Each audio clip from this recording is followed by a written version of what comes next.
Thank you, Peter. Thank you, everyone, for coming out tonight. Before we proceed to the formal remarks here, I just want to make one thing very clear. This poster right here, this is by far the biggest picture of me on planet Earth. Okay? I have never been so embarrassed by such a large picture of myself. This morning I went to a briefing at Tatra Bank, and we walked in and we saw this big thing, and I was horrified because, as you can see, it's almost the same outfit, but the tie is different, so I was relieved. As Peter mentioned, I've been here. This is my first time to Slovakia. Over the weekend, I was spent a few days with the pastor Abram of the Chrześcijański Zbor in Trenčín, and he was taking me around, and I got to see the lovely country, went to see some castles, a ruin. He told me some very scary stories about a Hungarian duchess, and you don't want to take a bath with her or something like that. So I did get to see the country. I'm very pleased to be here. And what I'm going to be talking to you about today, as Peter mentioned, is money and banking, state versus the market. So let me just give a disclaimer, or just to try to frame this. It's difficult for me to know how to calibrate these remarks because the audience is very diverse. So I'm going to try to not make it very simplistic, but on the other hand, I can't make it too technical because there are some students here and there are also bank professionals. So the remarks that I'm going to give will be, say, in the medium or middle, and then in the question and answer period, obviously, those of you who are working in the financial markets, if you have some specific question, you can ask that and I'll try to answer it. Or if you're a student and have a big, broad philosophical question, we can go that route as well. Okay, so this is the, let me just, does this have a, oops, sorry. One moment, sorry.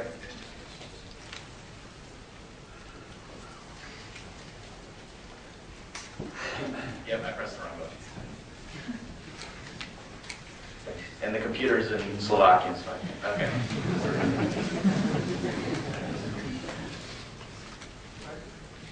I'll give it a red dot, laser. Okay. Okay.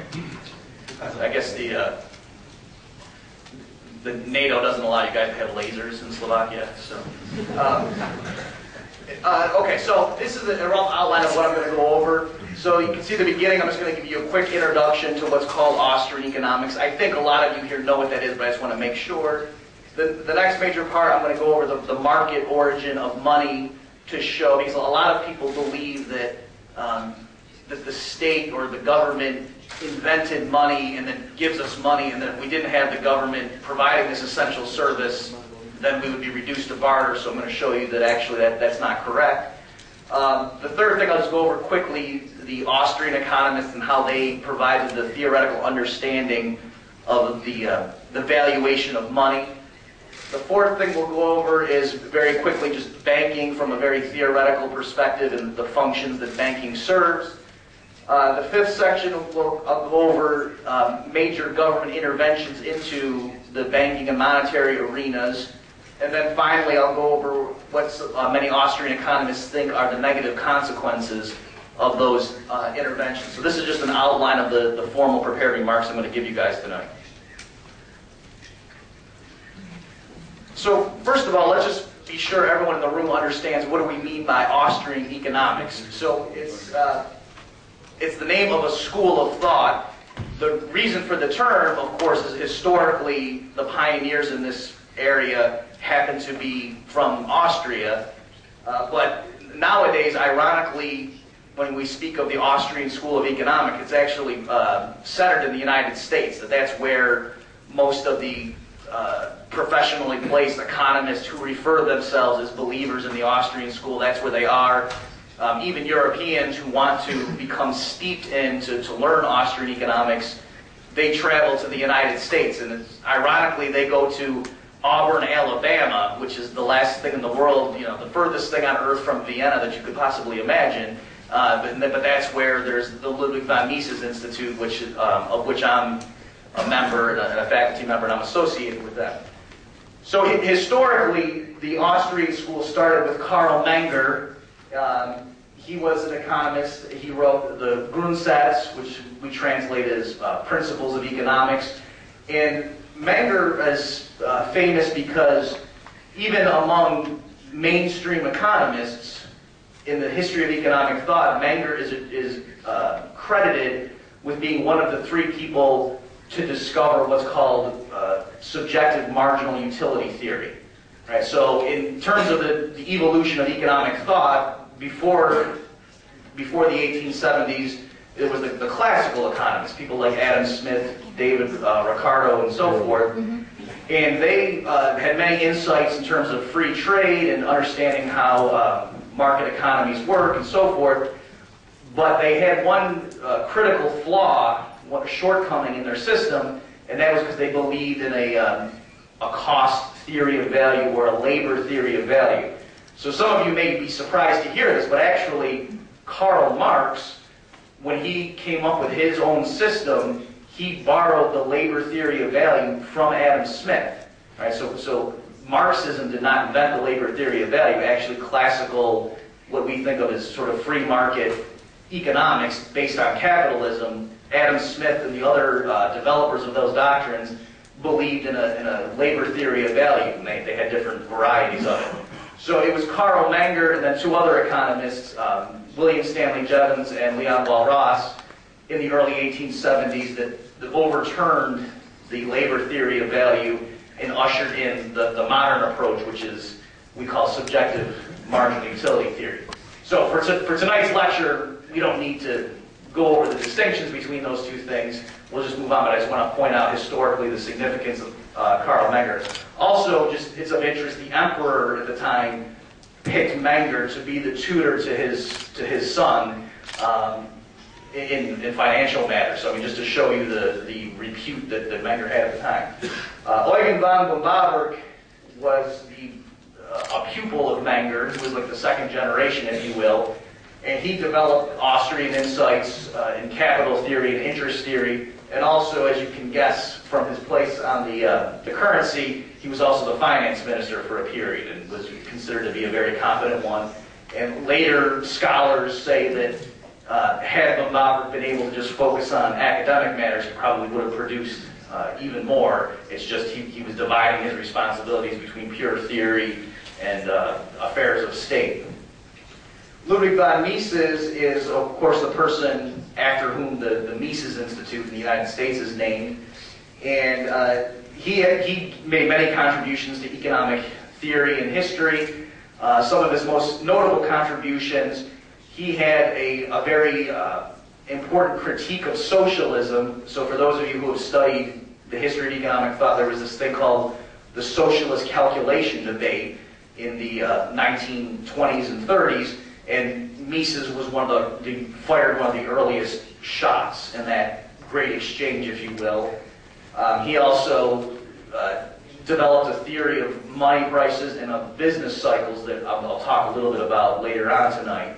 And then Friedrich von Hayek is probably the most famous and internationally significant members of the Austrian school. He won the Nobel Prize in 1974 largely for his work on business cycle theory. So he continued the tradition that Mises had started. Hayek developed that line of argument, and then, like I say, actually won the Nobel Prize in 1974. So just to give you a big picture, the Austrian school was very prominent professionally in earlier decades. Bombaberg was world-renowned. Mises, in his early parts of his career, was world-renowned, and Hayek, for a while, was considered one of the leading theorists of the world. But then with the advance of Keynesian economics, after John Maynard Keynes in the late 1930s, the Austrian school was overshadowed, and gradually it sort of faded into obscurity, and there were just a few people who read the books of these masters in the Austrian tradition and kept the tradition alive. And it's only relatively recently that there's been a resurgence of interest. So what's interesting is within the last 3 or 4 years, since the financial crisis has gotten very significant, now more and more people are rediscovering the insights of the Austrians, because they realized that the policies given by the mainstream Keynesian economists who are teaching at all the big schools, they realize there's something fundamentally wrong with that paradigm. So people, regular business people and policymakers are looking around saying, is there any other economic system that can explain what's going on? Because it seems like the dominant ideology or system isn't working, so people are finding more interest in the Austrians. So tonight I'll try to just give you a flavor of that so you can see the perspective from which the Austrians are coming, and hopefully I can intrigue some of you to make you want to go and read more and find out more about what these guys think. All right, so the first thing is, where does money come from, right? Is there a leprechaun who gives us gold coins somewhere? Well, let's walk through and see. The first thing that we need to realize, and this is largely drawing on the work of Carl Menger, is that money probably wasn't just invented by somebody, right? So we can say who invented the printing press, or who invented the first telescope, or who invented the phonograph. It makes sense to ask questions like that, and perhaps if we have to break it up and say, well, one person developed this, and then a successor came along and improved it, and we can debate about the quibbles. But it makes sense to say that for a particular technology, some person invented it, that somebody had that idea and put it into practice. So the question is, do we think there's something like that when it comes to money? Do we think that there must have been a person or a small group that just one day said, hey, why don't we start using money? And that's where money came from. So most economists thinking through that would say, no, that's not a very plausible theory. So let me just give you two reasons. The first is, if you didn't have direct experience using money in your daily life, it's a very odd institution. It's a very odd practice. So you can just imagine, maybe thousands of years ago, if some king woke up one day and he went around to his subjects who were just practicing barter, right? That they were just, they didn't have money, and they were just trading things directly against each other. So if you had horses and you wanted eggs, you would have to go find somebody who had eggs and wanted a horse, and you'd have to trade.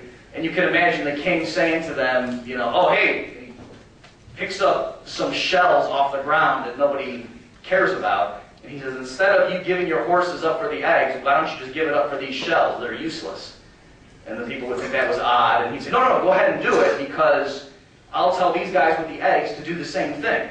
And so you give up your horse for this shell that you don't care about, but then you can get the eggs that you want, because I'm going to make this guy with the eggs take the shell also and give the eggs. And you can see that would be a very weird system, and people wouldn't trust it, and they would say, why are we doing this? This is crazy. So because on the face of it, money is a very weird thing. If we just think in terms of our own daily experience, it's very odd that whatever your job is, that you go to a factory and you work and you sweat and you do things and you listen to your boss who maybe you don't like, you can't stand the person, and you listen to his boring stories, or he tells you to do stuff and you think he's an idiot. Well, why do you do that? And you say, oh, because he gives me these pieces of paper that have pictures of dead politicians on them. And you say, well, why do you do that? Does it taste good? No, it's disgusting. What can you do with it? You can't do very much with it. Maybe it could be a bookmark or something, right? But of course, you realize, no, the reason you do all that and you endure your boss and so forth is you get these pieces of paper because everybody else is doing the same thing. So if you want to go to a restaurant and get a nice meal, if you want to go buy a car, so forth, everybody else in the community takes these worthless pieces of paper that intrinsically don't seem to confer any benefit to the possessor. Okay, so again, it's a very odd institution to have money, and so you can see how if you were describing it to somebody who came from a society where they didn't have money, they would think you were crazy. They would say, this is the most absurd thing I've ever heard of, and yet we realize that there are actually a lot of benefits that money confers. The other main obstacle, let's just assume that away. Let's assume, maybe the king who has this idea of money, maybe he tells his subjects, well, you better accept these worthless shells in exchange for your horses and your eggs and everything you're trying to trade away, because I'll have my soldiers kill you if you don't. Right? So you can imagine somebody might just enforce this upon the population. But then even there's another problem or another obstacle. How would the king know what the purchasing power of the shells should be? Right? So it's not enough just to say to the people with the horses, when you want to get rid of your horse and buy something with it, you have to first sell your horses in exchange for these shells. The people who have the horses, they need to say, okay, well, how many shells should I ask for a horse? How many shells does it take to buy one horse? Because if we've never used this before, how do I have any idea what the right price is of a horse in terms of these shells that you're just telling us to start using? And so you see, it wouldn't be enough just for the wise person or the king to invent the idea of money. He would also have to tell everybody what the money could buy in order for the system to get moving. Okay, so the point I'm getting at here is, even though we can all understand once the system gets up and running how efficient it is and how useful it is that we have money, it's hard to understand where did it come from. That it couldn't just be one person inventing it the same way somebody could invent the automobile or somebody could invent the airplane, and then we could all see, oh, that's a good idea, we'll start doing that. One person can't just start, using money. It's sort of, or at least that seems to be the problem. Okay, so Menger was the one working on this, and he thought that he had shown money probably wasn't invented the way these other things were. So where then did Menger say money came from? Well, he offered an explanation saying that it could have spontaneously arisen, so it could have just naturally developed through regular market forces. Okay, so just in terms of people exchanging their property in a voluntary setting without any one person trying to plan the outcome, without anyone consciously inventing money or having this long-term goal, it would just naturally develop. So let me just very quickly tell you what Menger's story was, or theory is. And he developed this in his book that's considered the founding book of Austrian economics. So Menger said, okay, let's imagine a situation of barter. Right? We don't have any money. People have different goods, and they're trading with each other. And obviously, when people trade, it's because they each benefit from the trade. So the guy with the horses who wants eggs, he finds somebody who has a lot of eggs and wants horses, and they trade with each other, and they both walk away happier. So that's still going on. You don't need money in order to trade, but what Menger pointed out was, even in this primitive situation, different goods would be more or less what he called saleable. In our terminology, we might say marketable, or that would have more or less liquidity. So the idea is, just to give you an exaggerated example, somebody who was going to the market and wanted to get various things for his household, if he was going to market carrying a bunch of eggs, he would be in a pretty good position because there's lots of people in the community who probably want eggs. But let's say somebody's going to the market and he has a very elaborate telescope, and he wants to trade away his telescope and then get, a horse, get some eggs, maybe get his shoes repaired, get some milk and butter and so forth. It's probably going to be very unlikely that he finds somebody with all those things who wants this very elaborate telescope. But on the other hand, he doesn't want to just give the telescope to somebody in exchange for 10 eggs, because clearly the telescope is very valuable. Right? So the economic category there that we're talking about is liquidity. That the telescope is very valuable, but it's not very liquid. So just like in our time, just to give you a modern example, if you have a diamond ring, that may be worth a certain amount, whereas a giant house probably has a higher market value than just the ring. But the diamond ring is much more liquid, it's much more marketable. If you needed to turn it into cash, you could do it much more quickly than you could turn your house into cash, okay? Even though the house might eventually get you more cash, right? So that's the idea. So even before there's cash, in general, this idea of liquidity prevails. So what Menger realized was the person with the telescope, just to keep working with this hypothetical example, it's true, he's probably not going to find somebody who has the exact combination of things that he wants. But let's say he sees somebody who has 10,000 eggs and is willing to trade them for this telescope. He might make that trade even though he personally isn't going to eat 10,000 eggs. Right? It's way too much protein. So but he'll make the trade because he realizes, okay, the people who want this telescope are very rare. So when I find somebody who's going to give me something that has a lot of value, I make the trade, and now I'm more likely to be able to trade these eggs away for the things that I ultimately want. I can go find someone with a horse who wants eggs. I can go find someone who will repair my shoes and will take some eggs. So you see the idea. So what happened there is, because eggs initially had a pretty big market, their marketability got enhanced. Because now people who are coming to market with very illiquid things might accept eggs, even though they don't want them personally, just because they know, oh, this thing is useful as what's called a medium of exchange. Okay, so Menger said that in the beginning, the goods that were highly marketable saw that marketability get enhanced. And so there was a snowball effect that it just got more and more marketable as more and more people would accept certain things. So in the limit, Menger said eventually one or two or maybe a few commodities became so marketable that just about everybody in the community would be willing to accept them and trade. And so that is the definition of money. It's something that no matter what you're selling, you're willing to take that commodity in exchange for it. And that's, if you think about it, that's what money is. It means no matter what you're selling, you're willing to take this thing. That's what money is, that you can buy anything if you have the money. So historically, things like gold and silver, people tended to gravitate towards is the choice of the commodity for various reasons. They were very convenient. They had pretty convenient market values for their weight, right? So it would be hard.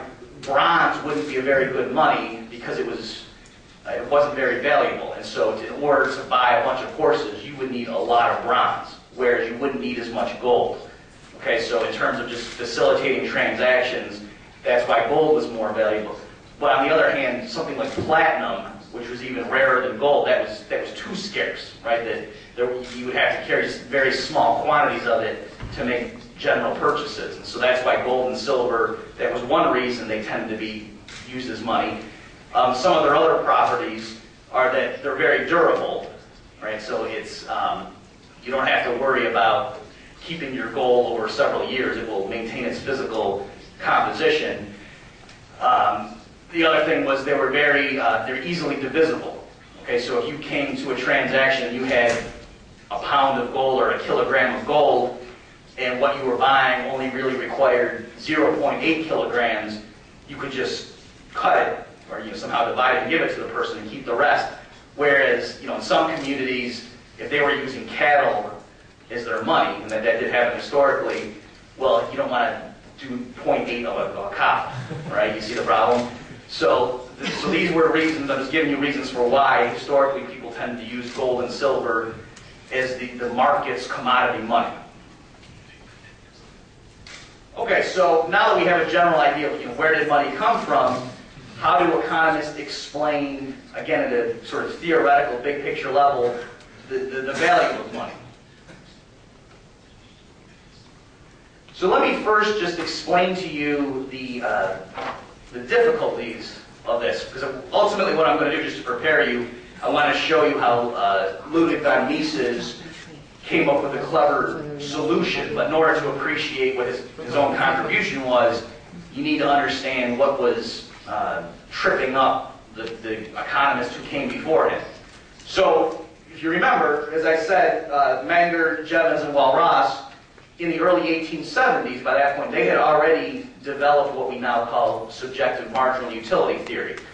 So I realize some people might not know what I mean, so let me just try to give you a very quick explanation. The idea is that if you could explain things like why two apples might trade for one orange in the marketplace, right? So things have different prices. They have different exchange ratios or different ratios of their value in the marketplace. And so with the theory that Menger, Jevons, and Walras all independently developed in the early 1870s, economists now could give a very satisfactory explanation, an explanation that was superior to the classical approach. Remember, the classical school relied on a labor theory of value, which had a lot of problems. But these three guys came up with a modern approach that was much better than the classical labor theory of value, that ultimately relied on the fact that consumers value goods because of the happiness or the utility that it gives them. So ultimately, why in a marketplace do 2 apples trade for 1 orange? They would say, oh, because on the margin, that 1 orange gives more utility than the 1 apple, so that's why it has a higher ratio, and that's how they would explain consumer behavior. Okay, so again, I'm not going to give you all the details because we don't need to for tonight's lecture. So the problem, though, is they could explain very satisfactorily the relative prices. They could explain why 2 apples had the same market price as 1 orange. But what they couldn't explain was the absolute money price of them. Right? So they might say that 2 apples trade for 1 kilogram of gold and 1 orange trades for 1 kilogram of gold. But their theory was also consistent with the 2 apples trading for 100 kilograms of gold and the orange for 100 kilograms of gold. You see, so they could explain the proportions of the different prices, but they couldn't explain their absolute level. So in order to do that, they had an entirely different theory. So if you don't know this, it's fine. I want to plug this into people who have studied economics. I'm here talking about, you probably heard the equation of exchange, the MV equals PT, where they just look at the total amount of money in the community and the general price level and how many times the money unit turns over. That was the sort of approach that economists used to explain the absolute money prices. So just again to repeat, the insights of Menger, Jevons, and Walras they used to explain the proportions, but then to explain the absolute level, they had to use this whole different apparatus.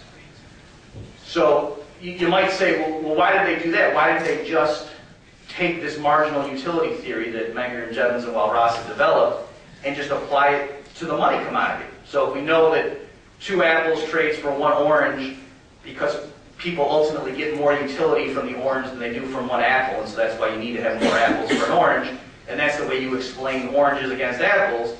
If the money in the community happens to be gold, then why don't you just say, okay, 2 apples trades for whatever it is, 1 kilogram of gold, or 1 ounce of gold, because of utility. The consumers get a certain amount of utility from holding gold versus apples, and that's, why don't you just use the same approach? So the reason they didn't want to do that, they felt that would be cheating, or that there would be something odd, is they thought, well, there's a difference, there's an important difference. When it comes to money, the only reason you value it is because you can go buy things with it. Right? So remember, why do you work for your boss, even though he gives you little pieces of paper? It's ultimately because you are going to go buy something with it. If your boss gave you oranges, then it would make sense. You could say, oh, the reason I listen to him and I go to work in the factory and sweat all day is because I get oranges, and when I'm hungry, I eat the orange, and it makes my hunger go away. Right? But the problem with the money is, again, we know it makes sense, but it's only because we know we can go buy something with it. So the point here is, if what we're trying to explain is the purchasing power of money, we're trying to understand why is it that a kilogram of gold can buy either 2 apples or buy 2,000 apples. That's what we're trying to explain. You're not really giving us more information by saying, oh, the reason people are willing to give up 2,000 apples for a kilogram of gold is because they know they can go buy things with a kilogram of gold. You just moved in a circle, you see. So that's why economists thought they couldn't use this theoretical development that Menger, Jevons, and Walras had given them. They thought, oh, we still really can't explain money prices. We can just explain proportions. Okay, so now I'm finally in a position to tell you one of the many contributions that Mises made to economic theory. So this was in his book that we translate as The Theory of Money and Credit. This came out first in 1912, in German, obviously. And what Mises said, let me just give you the very simple version, is he solved this apparent problem. He said, no, actually, you're not arguing in a circle. Really what's going on is we can break it up. That right now, if I'm trying to explain the purchasing power of money, why is it that when I sell my labor to my employer, I'm willing to accept money in exchange?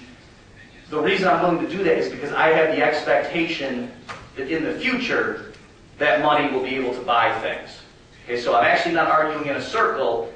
I'm saying the reason money has purchasing power right now, today, the reason my employer who has money can buy my labor with it is because we expect money to have purchasing power tomorrow.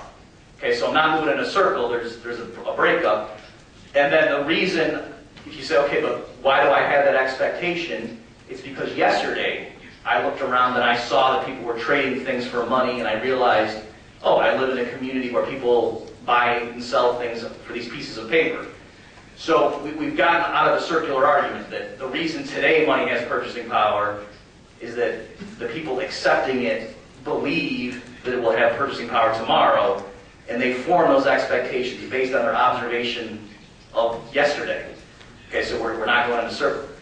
So then the next question is, well, wait a minute, okay, you've explained the purchasing power today basically by referring to the purchasing power yesterday. Okay, that's not a circular argument, but where did it come from yesterday? Won't they just have to go to the day before, the day before, the day before? So aren't you now just having an infinite regress? So Mises solved that problem too, and he said, no, it's not infinite. We just keep going back in time until the point at which the money, whether it was gold or silver or horses, whatever it was just a regular commodity.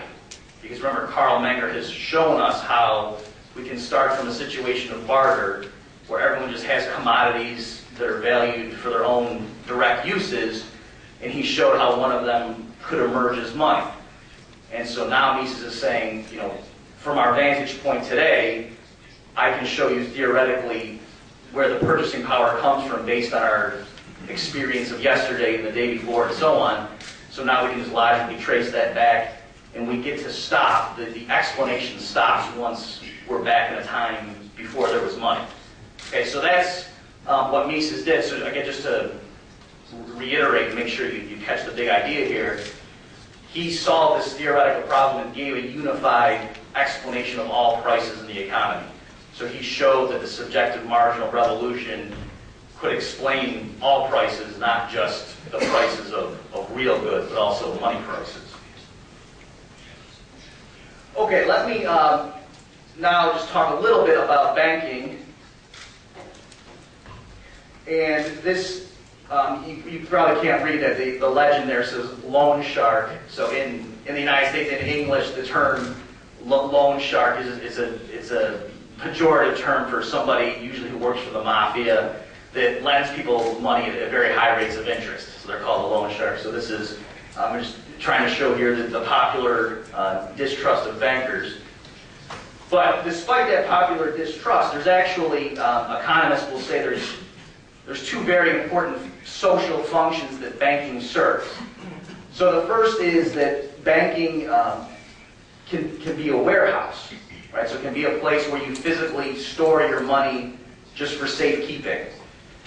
So here, we've already talked about where money comes from, and we know that in a community without the government directing things, that people might be walking around using gold or silver as money, but you can see eventually that would become disadvantageous, that somebody who's very wealthy might have a lot of gold and silver, and they might not want to store that all in their house because it could burn down, somebody could steal it, or if they want to go somewhere and make a very large purchase, they don't want to have to, if you're going to go buy a giant piece of farmland that might cost you many pounds of gold, you don't want to have to physically transport that and then hand it over to somebody. That's very costly and risky because, bandits might come and get you.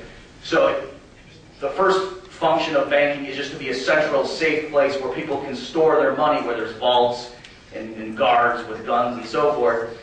And then the people in the community just transact with each other, and the bank keeps track of who the owner of the money is. And so that it's much more convenient. So that's one function. And in terms of our modern terminology, we would refer to these as like a checking account or as a demand deposit. The other main function of banking is to serve as a credit intermediary. So here, so this is a totally distinct function, but here the bank, what it does, there's people out in the community who want to save money, and there's other people in the community who want to borrow money, and the bank is a middleman. It's a person in the middle. So instead of the savers having to go out and find the direct buyers, which is a very hazardous process and they might not be very good at it, the savers just lend their money to the bank and get a low rate of interest, and then the bank identifies the good borrowers and lends to them at a higher rate of interest. So the bank makes its money by the differential, but it's serving a legitimate function because the individual savers over here, they're more assured that they're not going to lose their money, and the bank presumably is better at identifying the good credit risks in terms of how much of an interest rate to charge than the average saver would be. Right? So that's another function that banks serve as a legitimate contribution. So why do banks earn an income? It's because they're providing a definite service there. Okay, so what happened historically here, and I have to be, I'm running out of time here. I want to leave time for your questions, so I'll be fairly quick. What happened historically was that these two functions sort of got mixed up, and then what emerged is what's called fractional reserve banking. So let me just tell you the story of how this happened, and then you can hopefully see the ramifications. So historically, what happened is the first bankers were actually the goldsmiths, right? The people who made jewelry and who used gold just in their business. So gold is the money. People in the community buy and sell things against gold, but also there's people, the goldsmiths, who in their business happen to use a lot of gold, which just coincidentally is also the money in this community. So they were naturally equipped to be the first bankers, because if you're a goldsmith and you have a lot of gold in your business, you obviously have to have a big safe, you have to have very secure premises just to make sure you don't get robbed. And so rich people in the community, the merchants and so forth who were very wealthy, they began depositing their surplus gold with the goldsmiths. That just made more sense than them trying to build safes in their own homes and things like that. So the goldsmiths, what they ended up doing, and I'm obviously simplifying here just to tell an easy story, the rich merchants would give their gold coins or their bars of gold to the goldsmiths, and then the goldsmiths would give them a paper note that said, the person who has this note can come to me, the goldsmith, and give it to me, and I'll give you whatever, a kilogram of gold, or whatever the weight would be. So you can see how that would work, because now the merchant can engage in business much easier. He can walk around town with just some paper notes that might have a very high purchasing power in terms of gold, or he might deposit a lot of gold and then just be able to write checks on it. And so if somebody mugs him, a thief comes and takes the checkbook, the other people in the community know that, well, wait a minute, they can see the check and the identity and realize this is the right guy. Whereas, they can know if the merchant's writing a check that it's really him and it's a valid transaction. So you see, this is a very convenient process, and it's mutually beneficial. So the goldsmith, as long as he was just acting as a warehouse, that would be totally fine. That if he was just, for every gold coin that the merchant gave him, if he gave him the appropriate piece of paper and then maybe charged a little bit of a commission for his own income, that would be totally fine to be legitimate service. But what happened over time is the goldsmiths got very clever, and they realized once the community got used to the idea of using these pieces of paper, that people rarely turned them in for redemption. So now you've got all those gold coins sitting in the goldsmith's vault that weren't doing anything. And you had all these pieces of paper that were out in the community, so when the merchant would give a shopkeeper a piece of paper for some tobacco or whatever he was buying, the merchant, after a while, stopped going to the goldsmith and saying, give me the gold, because he knew from experience that, oh no, I can always go turn this into gold if I want, so I'll just keep the piece of paper. So over time, once the goldsmiths realized that, they started issuing more of these pieces of paper than they had gold in the vault. They started lending them out. So if there were only 100 gold coins, and then for every person who put a gold coin in, there was now 100 notes out there, the goldsmith on top of that might print up 10 more of these notes and lend them to people at 5% interest. And so those notes would circulate, and then as long as the person didn't default, as long as he paid the goldsmith back, then the goldsmith could destroy that surplus note, and the interest was his money. Like, it was free and clear. That was a genuine gold coin. Okay, so you can see it was a very lucrative business. So that's what I mean by the term fractional reserve banking, that at any given time there are more paper notes circulating than there are gold coins in the vault. So that would be as opposed to 100% reserves. Okay, so you can see why it makes sense for the goldsmith to do that, because now they can earn interest income on top of whatever they're charging the merchant for the service of providing a warehouse. So you can imagine that there's a problem with this, though, because as more and more of the goldsmiths are doing this, in a sense, it's like there's more money now in the community. Because remember, the people in the community are using these pieces of paper as if they're the same thing as the actual physical gold coin. That's the only way it works. That's the only way the goldsmiths can get away with this, is if the community treats them as interchangeable. So if you can understand why bringing 10% more of physical gold coins would push up prices, because now there's more gold coins floating around, by the same process, if the goldsmith just prints up 10% more of these pieces of paper, then prices go up.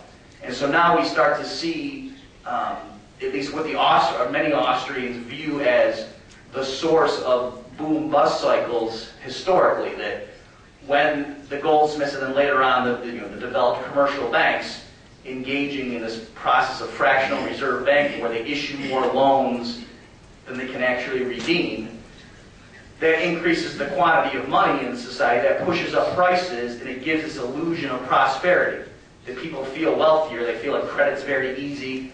When the goldsmiths want to lend out more, interest rates go down, right? Because now there's more money to be lent. So that pushes down interest rates. So everybody feels like there's prosperity, so that causes a general upswing. But then when problems develop, if some people start defaulting on their repayment back to the goldsmith, for example, or just people get nervous and they want to turn in the paper for gold, well then the quantity of money contracts, right? As people get nervous, they run to the goldsmiths and say, give us the gold back. Or people default and the goldsmith realizes that his balance sheet is in trouble. He can't lend out as much because he has to wait in order to repair his balance sheet.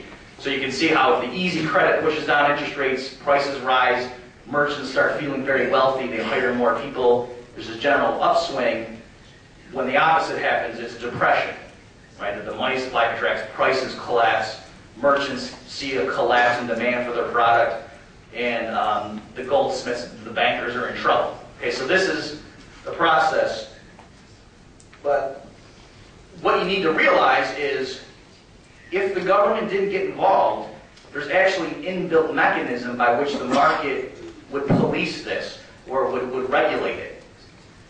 So let me just see if I can get this across to you in a simple manner.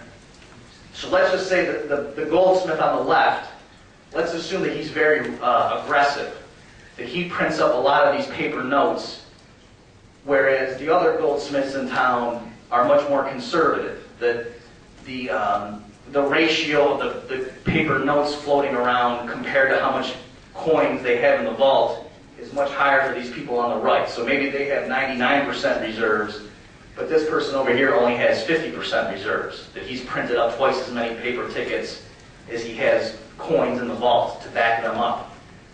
So in the beginning, that's very lucrative for the guy on the left, because he has more, he's made many more loans, so he's earning a higher interest income off of the principal on those loans.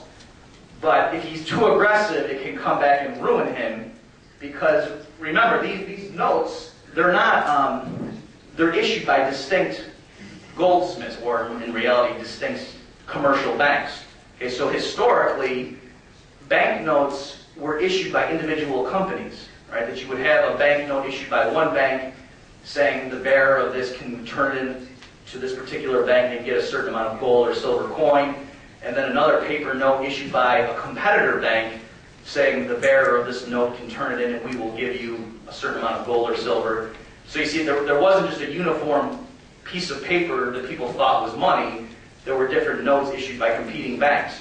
So what I'm saying is, in this competitive environment, even without any explicit government oversight, there were natural checks on how much they could inflate, because if that banker on the left gets too aggressive, when his customers go around town spending these notes that he's printed, and there's not enough gold backing them up, eventually the merchants, through transactions, those notes end up in the possession of the competing goldsmiths or bankers on the right. And so when they settle up, whether it was every week or every month, they would settle up their books. If they have a bunch of paper notes issued by their competitor, and he has some notes issued by them, they would just cancel them out. But if at the end of the month, let's say, on net, they still have many more paper notes issued by him than he has issued by them, on net, he owes them gold. And since they're competitors, they're going to turn them over to him and say, give us the gold. So if he's too aggressive, his gold reserves are going to shrink and go into the vaults of these guys over time. Right? That's why in the picture I showed you, he's got a little pile, but they've got a big pile.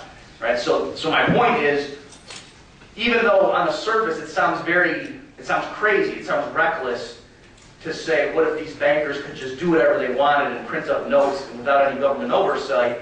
Actually, as long as they were forced to honor their contracts, there would be a lot of discipline imposed on them, because if they expanded too fast, then, like I say, they would quickly lose their gold reserves. So you can see in this system, as long as none of the individual bankers were given any sort of preferential legal treatment, then you wouldn't expect to have these wild booms and busts. That yes, they might expand, but they would have to be pretty conservative. Okay, so that's what the market's inbuilt mechanism would be to guard against this wild expansions that lead to a huge boom that then collapse when the currency contracts. Okay, so now let me very quickly just talk about some government interventions into money and banking, and why the Austrians think that actually it gives us the opposite of what we want. So I think the general view is, I certainly learned this, and I imagine all of you did as well, the general idea is it would be absolute chaos, it would be anarchy, it would be devastating if we just allowed a free market or laissez-faire in the areas of money and banking. That people might think it's okay if people who cut hair, can go do what they want, whatever, that's not a big deal. But when it comes to something as important as money and banking, you need strict government regulations and oversight because it's such an important institution in society. So actually many Austrians think that yes, money and banking are important institutions, and that's precisely why you don't want the government coming in and messing things up. And so I'm just going to very quickly now just go over some general reasons that actually, surprisingly, government intervention to protect the public from these rapacious bankers and to protect the public from bad money, from counterfeit money, ironically actually can lead to worse outcomes than what we might expect from the free market. So let me just say, obviously, just the 10 minutes or so I have left before I turn over to your questions, I'm not going to be able to give you a full story here. So if what I say intrigues you and you want to learn more, the single best book to read is this one, The Mystery of Banking by Murray Rothbard. So Rothbard is an American economist who wrote in the 1950s and onward, and he was a member of the Austrian school. He was one of the leading lights of his day. So again, the book is free on a PDF online. You don't even have to buy it. You just Google that. The Mises Institute in the U.S. has the free PDF online. All right, so the big story here, the big picture, and again, I'm just going to have to be very quick with you in the Q&A. If you want me to elaborate, I can do that. The big picture here is that the conventional story that we're told in the history books is that there were these private bankers who were ripping off the public, right? The poor person, the average citizen. There were all these competing banks, and there were different types of money. This one bank issued its notes that were green, and this bank issued its notes that were red, and nobody knew the soundness of the banks, and they were just getting ripped off, and there were these massive panics, and that you needed the government to come in and establish a central bank that would regulate everybody, that would ensure that banks didn't inflate too much, and that would keep everything honest.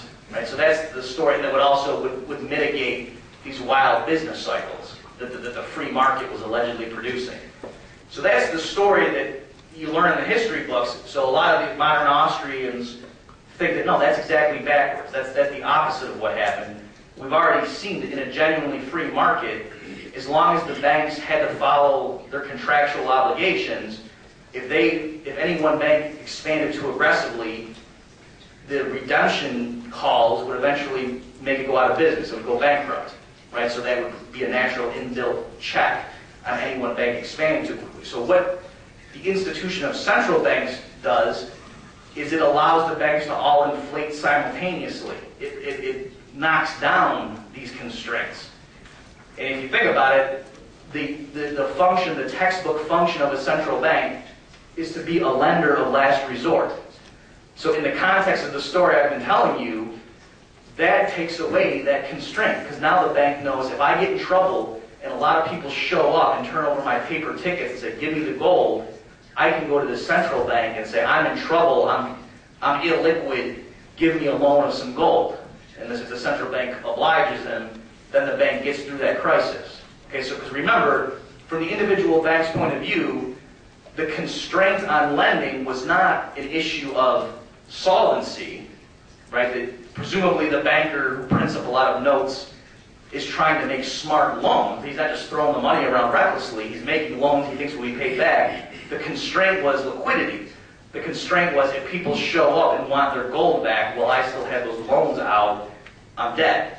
So therefore, in that context, the central bank being there to act as a lender of last resort to provide liquidity takes away any incentive for the bank to be careful. Right? So if the Austrians are correct, if the reason for those business cycles was not just that, oh, capitalism is reckless and volatile, but if the reason for the business cycles is that the banks would expand, and then when there was a loss of confidence, then the currency would contract, and that was one of the reasons the prices went up and then they crashed and so forth. The central bank here is actually making things far worse, that it's allowing the expansion to go on much further than it normally would in a more free market. So if this sounds implausible to you, let me just point out one fact. Historically, we have, what are the two worst global financial panics we've had? It was the Great Depression and what we've just been going through right now. Those both happened after central banks were established. Right? Remember, the Federal Reserve was established in 1913 because of the financial panic in 1907. Well, the financial panic in 1907 was nothing compared to the 1929 stock market crash. Okay, so if the point of the Fed was to minimize financial disturbances in the U.S. market, well, then the Fed has clearly failed. The two worst calamities in U.S. history have occurred on the Fed's watch, which are far worse than anything that happened before there was a Federal Reserve. Okay, so I'm just showing you that actually, even though if you've never heard this viewpoint, it sounds crazy and it's the opposite of what you've heard, historically it fits the facts better than the conventional story. Okay, let me I just have a few more minutes here and I'll turn over to your questions. The other main historical development, and this is the last slide I'll go over here, the other main historical development is what's called fiat money.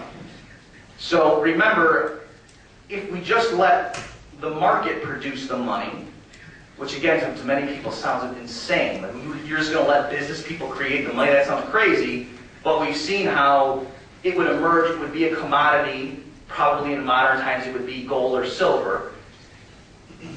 The advantage of that is it's hard to create more gold and silver.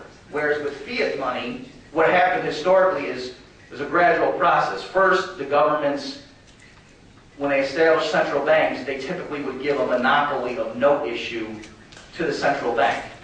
So the money was still the gold or the silver. That was the actual, what people thought of as the money. But the note that would be used to sort of represent it was now given a monopoly to one bank, namely the central bank.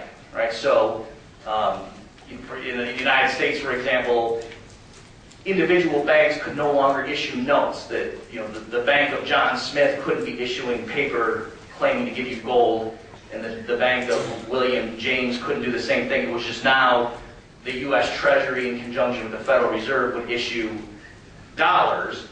But up until 1910 1933 at least, those pieces of paper, even though there was a monopoly and it was just issued by one U.S. Treasury, the U.S. Mint, that's still, you could turn that in and the government had to give you gold.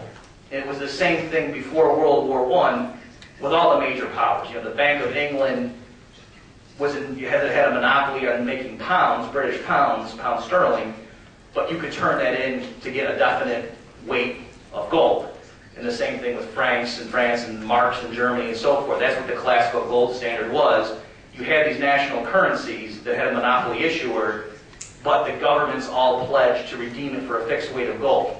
So that system, of course, broke down in World War I and then was really destroyed during World War II. You had the Bretton Woods system after that, in which the dollar was still tied to gold, and then all the currencies around the world were linked to the dollar. And then finally in 1971, you had the complete elimination of any last link to gold. So since 1971 onward, all the current major currencies of the world are just pieces of paper, that they're not backed up by anything. So the problem here, of course, is, oh, I lied to that. Just one line. This is the last slide, then I'll stop. Is the major problem here is hyperinflation, or just regular price inflation. That for all the different reasons you could come up with as to why maybe you would distrust leaving the production and the regulation of money to private business. And then obviously there are lots of, you can imagine all sorts of things that might go wrong. I grant you that. But nothing compares to what happened to Germany in between the world wars. Weimar Germany, the hyperinflation, the stories about the women with wheelbarrows getting cash and so forth. That was only possible because they were able to print marks without having any legal constraint on them. Same thing with Zimbabwe in our times, where the currency literally just collapsed. They were getting inflation rates of literally that were more than 1 billion% per year, because they got into this vicious cycle where the government had to print more money to pay its bills. That made prices rise. So in the next cycle, they had to print more money to pay their bills, and prices just exploded and just wiped out the middle class. All right, so that can't possibly happen if you have a market commodity money, because you just can't create that much gold or silver. You have to use real resources to go dig it up. So that, in terms of the classical liberals, people like Ludwig von Mises, who favored a commodity standard, who wanted to pay the money to be linked to gold, they did that because they were afraid of the government being able to have to print money. Then even in the United States, to give a much more moderate example, this is a chart of the Consumer Price Index. So this shows prices in the U.S. So I would say to my students a lot, if I showed you this chart and you forgot your history, you forgot when Richard Nixon took the U.S. off the gold standard, you can get pretty close just by looking at what happened to prices in the U.S. Because you can see it happened in 1971. You can see that's right when prices in the U.S. all of a sudden started shooting up.